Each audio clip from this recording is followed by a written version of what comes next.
Legal Cloud MRCI y MRCI Magic les dan la más cordial bienvenida al módulo 4 del Diplomado de Actualización y Planeación Inteligente, API 2026. En esta sesión continuaremos con el desarrollo del diplomado a través del módulo Defensa Fiscal Estratégica y Reformas, un espacio de análisis indispensable para comprender el panorama actual del litigio fiscal. Para dar inicio a esta sesión, a continuación realizaré la lectura de una breve semblanza curricular de nuestro expositor. Les pedimos por favor tomar sus lugares y disponer su atención para comenzar con esta importante sesión. Silvino Vergara Nava es licenciado en Derecho por la Escuela Libre de Derecho en Puebla, maestro en Derecho por la Universidad Iberoamericana y doctor en Derecho por la Universidad Panamericana y la Universidad Autónoma de Tlaxcala.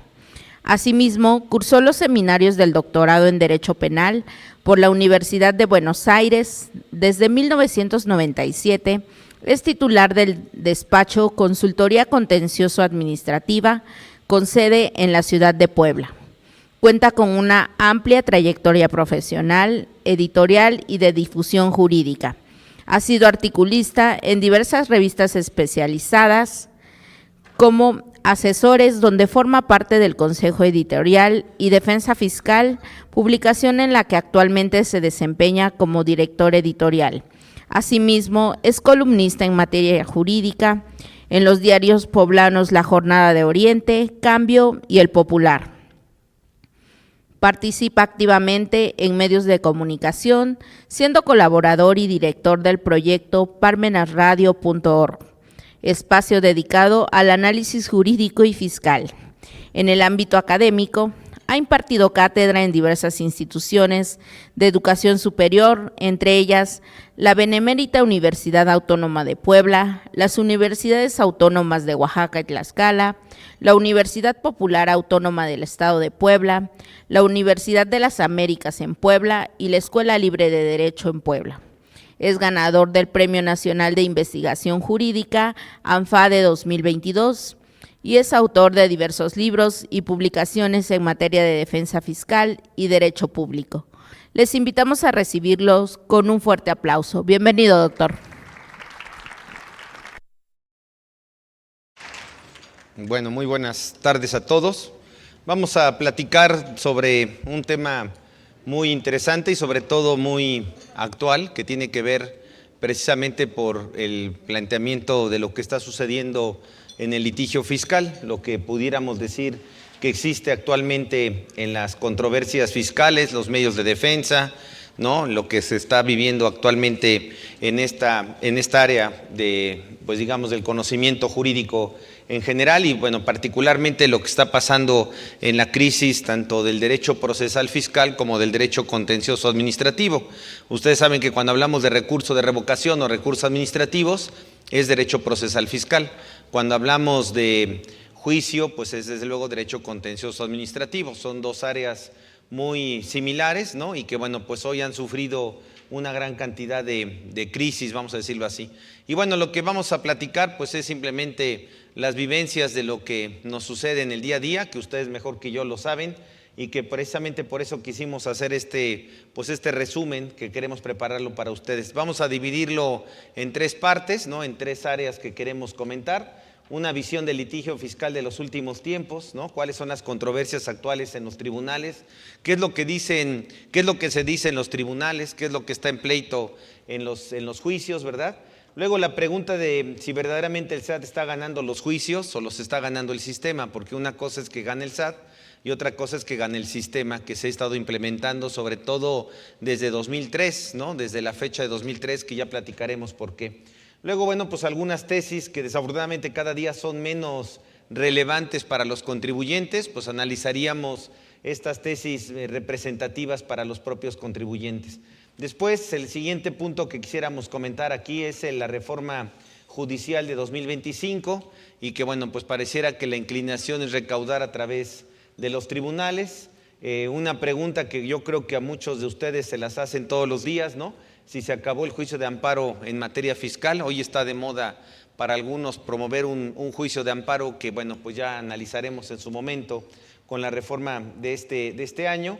Luego quisiera yo platicar muy brevemente en qué consiste la reforma del 16 de octubre de 2025, donde para muchos pues el tema fue que se disminuyó la procedencia del juicio de amparo, pero en realidad el problema fue más encaminado a la materia fiscal y a los asuntos que tiene la autoridad ganados y que no los puede cobrar, ¿no? Ustedes mejor que yo saben que el procedimiento de administrativo de ejecución es el procedimiento más complicado que tiene la autoridad para cobrar créditos fiscales. Echar a perder contribuyentes es el mejor procedimiento, pero para cobrar es el peor procedimiento. El peor procedimiento que puede haber para cobrar un crédito fiscal es el procedimiento de ejecución. Para echar a perder a los contribuyentes es el mejor, porque ni van a cobrar, pero van a echar a perder a los contribuyentes. Los van a invitar a la economía informal, que es lo que sucede precisamente con la manera en que pretende la autoridad llevar a cabo esta reforma del 16 de octubre, que ustedes mejor que yo lo conocen, pero pues es simplemente una serie de comentarios al respecto. Y luego, bueno, pues una pregunta que nos quisiéramos hacer: ¿qué sigue con el litigio fiscal? Las políticas públicas precisamente para el litigio fiscal, ¿qué va a suceder con los medios de defensa? ¿Qué va a pasar con la reforma del 15 de septiembre de 2024? Que en realidad esa reforma lo que está haciendo pues es que creo que en un corto plazo lo que va a suceder es que van a tener que empezar a cerrar muchos juzgados y tribunales. Tomen en cuenta que el costo de un juicio de amparo indirecto es de 50,000 pesos. Ese es el estudio del Poder Judicial. Cada amparo que promueve un particular cuesta 50,000 pesos. Sin importar, había que adicionar,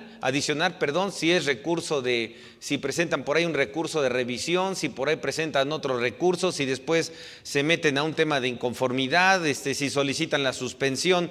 El amparo así nada más por presentarlo, su costo es de 50,000 pesos. Es un costo excesivo para un país que prácticamente está quebrado en sus finanzas y por lo tanto pues todas las políticas jurídicas, políticas públicas relacionadas con el litigio fiscal pues tienen que ver precisamente con abaratar los costos y también evitar pues que existan toda esta serie de procedimientos que promueven los particulares. Y luego, bueno, pues desafortunadamente, ¿cuáles son las otras alternativas que han visto los contribuyentes en todo este campo que hemos estado viendo digamos, en los movimientos, en los cambios que se han estado presentando? Precisamente porque pues cada día se pone una camisa de fuerza a los contribuyentes en relación a las medidas que deberían de ser lo más viables para poder resolver sus problemas, pues hoy pareciera que los hacen cada día más complicadas estas alternativas. Bueno, pues vamos a platicar al final un poquito sobre ese tema. Y bueno, para iniciar, pues lo que nos preguntaríamos primero es: ¿cuáles son las controversias actuales en los tribunales? Hay que recordar que una cosa son las reformas fiscales y otra cosa es lo que se aplique. Porque lo que tendríamos que aprender de la materia más importante del derecho, que ustedes mejor que yo conocen, la materia más importante del derecho es la teoría general del derecho. Es la teoría que resuelve todos los problemas prácticos. El que no aprendió teoría general del derecho, pues con todo respeto, pues por mucho que estudiemos un montón de cosas, no nos va a servir. Y la teoría general del derecho es la que nos resuelve todos los problemas. Una materia mal dada, espero no echar guayabazos, pero una materia mal dada y nos la dieron a los que estudiamos derecho, los que estudiaron contaduría, en una materia que le llamaban Introducción al Estudio del Derecho. Y resulta que esa materia cuando la empezaron a estudiar, pues apenas estábamos viendo si nos quedábamos a estudiar contaduría, derecho, administración de empresas, que es donde normalmente la imparte, ¿no? O nos metíamos a estudiar el tarot, o nos poníamos a estudiar veterinaria u otra cosa. Por lo tanto, la pasamos de largo, nunca supimos de qué se trató. Pasamos porque Dios es grande y por lo tanto pues nunca supimos de qué sucedió. En primer lugar, pues mal dicho, Introducción al Estudio del Derecho. En teoría, en sentido estricto es teoría general del derecho. Y ahí está la respuesta de todo. Y dentro de esa respuesta, pues tendríamos que hablar de lo que algún día se dice en esas noticias, perdón, en esos temas que tienen que ver con el derecho vigente y el derecho viviente. Una cosa es la reforma fiscal y otra cosa es lo que efectivamente se va a aplicar. Hoy todo el mundo anda preocupado por el 49 bis del Código Fiscal y pues ya hay algunos que están promoviendo un amparo indirecto contra eso, que con todo respeto no creo que sea viable. Y bueno, pues otros ya también están corriendo, ya están viendo a ver qué hacen con esa reforma del 49 bis, el 42, el 29A y todo esto que se reformó. Y bueno, pues el asunto es, ¿eso será hoy derecho vigente es solamente derecho vigente o es derecho viviente? Efectivamente se está aplicando. Vean lo que sucedió con el artículo 5A del Código Fiscal, reforma de 2020, ¿no? La razón de negocios. ¿Cuándo se ha aplicado? El artículo 5A necesita de una junta que se establezca en el SAT y la Secretaría de Hacienda. Pasó 2020, se reformó porque estaba mal redactado. Ustedes recuerden que en 2022 lo modificaron el artículo 5A del código, por lo tanto no lo aplicaron, de aparte estaba la pandemia. 2021 lo reforman, hacen después de esa reforma 2022, pasa 2022 y hasta 2023 establecen esa junta de análisis de los asuntos que requieren de estudiar la razón de negocios y la preeminencia del fondo sobre la forma y todo lo de la cláusula antielusión que habla el artículo 5A. ¿Cuántos años han pasado y ni siquiera se ha aplicado el artículo 5A? Yo creo que una de las cosas que tenemos que analizar los que estamos en la calle, con los particulares, con los contribuyentes, los que estamos viendo el día a día, es saber qué es el derecho vigente y qué es el derecho viviente. Si venimos a un curso de reformas fiscales, pues todo el mundo sale, el que no sale peor es el que sale como maraquero, otro sale ya decepcionado, otro piensa ya cerrar su changarro, otro prefiere ya darse un tiro, ¿no? Porque todas las reformas que aparecen. Y todo eso efectivamente se va a aplicar. Todo eso efectivamente se va a aplicar. Por lo tanto, creo que el éxito que deberíamos y el quid del asunto es saber qué es derecho vigente y qué es derecho viviente. Y precisamente el tema es ese, ¿no? Cuando ustedes les preguntan qué puede pasar con este asunto, pues si le decimos lo que va a pasar de acuerdo a ese librito que es el Código Fiscal de la Federación, bueno, pues ese señor va a salir corriendo. Pero en realidad, ¿qué es lo que sucede con los contribuyentes? No sucede ni siquiera de ese derecho vigente que encontramos. Pues ustedes mejor que yo saben que ni el 5%, si somos optimistas, se aplica en ese derecho vigente. Y ese derecho vigente, cuando se aplica ese 5%, pues es el derecho viviente. Y el derecho viviente es lo que pasa en los tribunales, el derecho viviente es lo que pasa con las autoridades fiscales, es lo que efectivamente ustedes están defendiendo con sus clientes, lo que les consultan, lo que hay que resolver los problemas. Y por lo tanto quise, salvo su mejor opinión, pues hacer aquí una lista de lo que pasa en los tribunales. Y lo que pasa en los tribunales es bien poquito. En realidad, si ustedes ven lo que pasa en el Código Fiscal y comparamos el Código Fiscal con lo que pasa en los tribunales, es súper repetitivo. Todos los asuntos son muy, pero muy similares. ¿De qué podríamos hablar? De presuntivas de ingresos omitidos por depósitos bancarios, que eso es el pan de todos los días. La presuntiva por no acreditar la relación del CFDI con los depósitos, porque ya saben que el CFDI dice ejercicio 2024, depósitos 15 millones, y resulta que los depósitos son 15 y los CFDI dice 17, ¿no? Y entonces como 15 y 17 pues no es lo mismo, pues la autoridad presuntivamente dice, pues 15 más 17, entonces te lo sumo y por lo tanto me debes ingreso de 32 millones, es el que me debiste haber cubierto, ¿no? Bueno, pues el tema que existe en esa parte. Y luego por no contar con la contabilidad analítica, ¿no? Y como la contabilidad no coincide con la declaración, pues entonces la contabilidad dice 15 y los depósitos dicen 17, pues igual, ¿no? Entonces, a veces hasta incluso lo triplica, ¿no? Y luego, como no canceló usted los FDIs, pues eso es como si ya lo hubiera usted realizado la operación, ¿no? ¿Cuántos problemas hay con los famosos FDIs que tenemos en PUE y que no debió haber sido PUE, que debió haber sido PPD y que bueno, eso ya lo verán ustedes más adelante en esta serie, en este diplomado, pero en realidad pues el asunto es que se vuelven cuestiones pues al final que todo circula en esa situación, en el caso de los ingresos. Y en el caso de las deducciones, ¿qué tenemos? Pues se reduce la deducción a que no acreditó la materialidad. ¿Dónde está eso de la materialidad?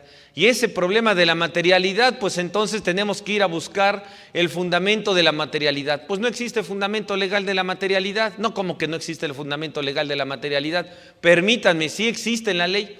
Y entonces en una decisión de la Corte dijo, la materialidad está en el concepto de estrictamente indispensable. Ahí lo ven bien, lo que pasa es que no sabemos leer.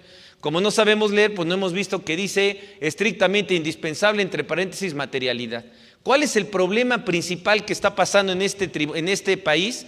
Que los jueces no aplican la ley. Los jueces lo que están haciendo es creando derecho. y crean derecho con la materialidad y crean derecho con tantas cosas que se han dado. Ustedes mejor que yo saben que el invento de las facultades de gestión 2014 no está previsto en el Código Fiscal de la Federación, pero lo que tuvieron que hacer es inventarlo. Y entonces, ¿quién lo inventó? Pues el Poder Judicial. Y el Poder Judicial dijo, mira, eso de revocación de sellos, eso de operaciones inexistentes, ese rollo de verificación de domicilio fiscal, eso que están ustedes viendo relacionado con el asunto de la materialidad, las devoluciones, todos esos procedimientos no son facultades de comprobación. A eso le vamos a llamar facultades de gestión. ¿Y eso quién lo dijo? La Corte. El problema que tenemos en el país, y que ustedes mejor que yo lo saben, es que el Poder Judicial aplica, interpreta y crea derecho.